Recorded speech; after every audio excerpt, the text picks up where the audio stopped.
Sveiki, te esi Šarpīs no Vam.lv un šajā video es jums iemācīšu, kā izveidot šādu lapas atlocījumu.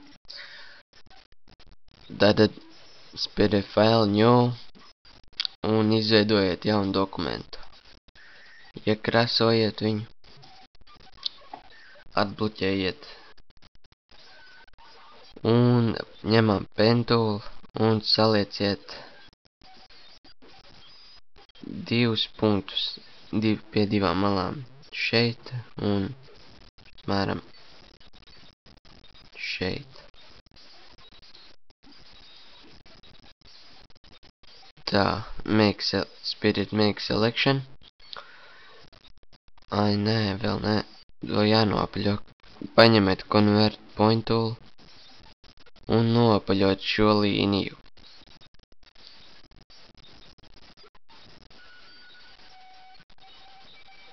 Apmēram šādi.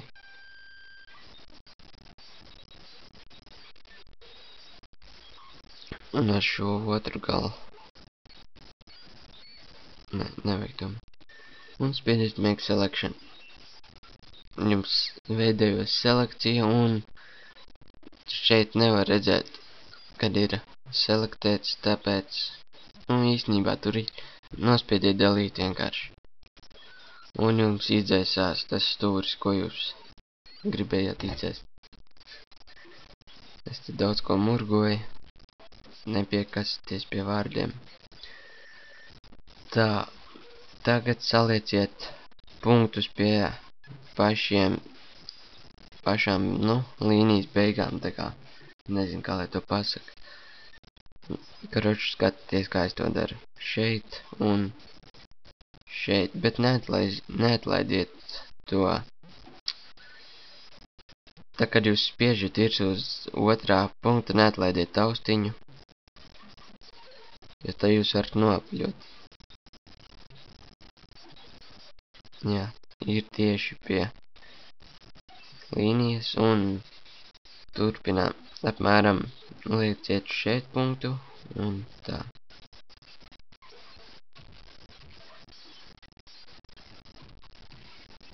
Tikai man netur.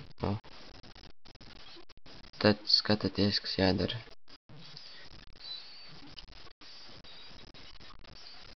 Turiet alt un uzspiediet virsū uz klucīšu. Skatieties, kas notiks, ja nospiedīs. Ja jūs neuzspiežat uz klucīšu, viņš tā kā iepaļojas, apaļš veidojas. Bet ja jūs uzspiediet, turiet alt un uzspiežat virsū uz klucīšu un veidot te, viņš nav apaļš. Jums būs pašiem vieglāk strādāt. Jā, izveidojiet kaut ko šādu. Un sākam veidot formu. Ļoti vienkārši. Ar Convert Point tool, jā.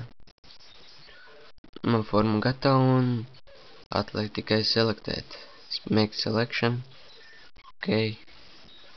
Un iekrāsojiet baltu. Jā. Var redzēt nedaudz maliņu. Ar bultiņām var virzīt uz augšu uz leju.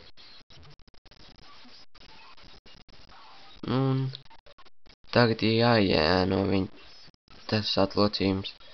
Bet es to nedarīšu. Es izdarīšu daudz vienkāršāku veidu un ieēnošu tikai šo daļu. Ar gradientu. Spiediet uz pirmā layera. Uz atlocījuma layera. Blending options. Un gradient overlay. Tā. Un tagad redzat šo angelu. Tagad novirziet viņu tā, ka viņš pie ārējās malas. Un samaziniet opacity. Varbūt scale samaziniet.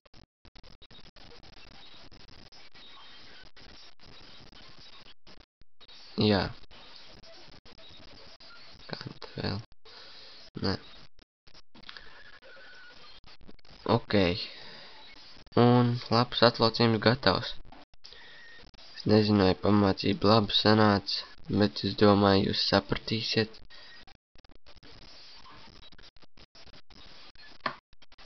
Nu, lūk.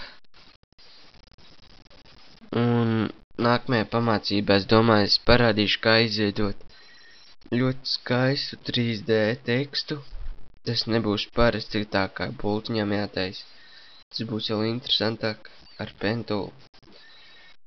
Paldies, ka skatījāties un tiekamies nākamajā pamācībā. Nu, tā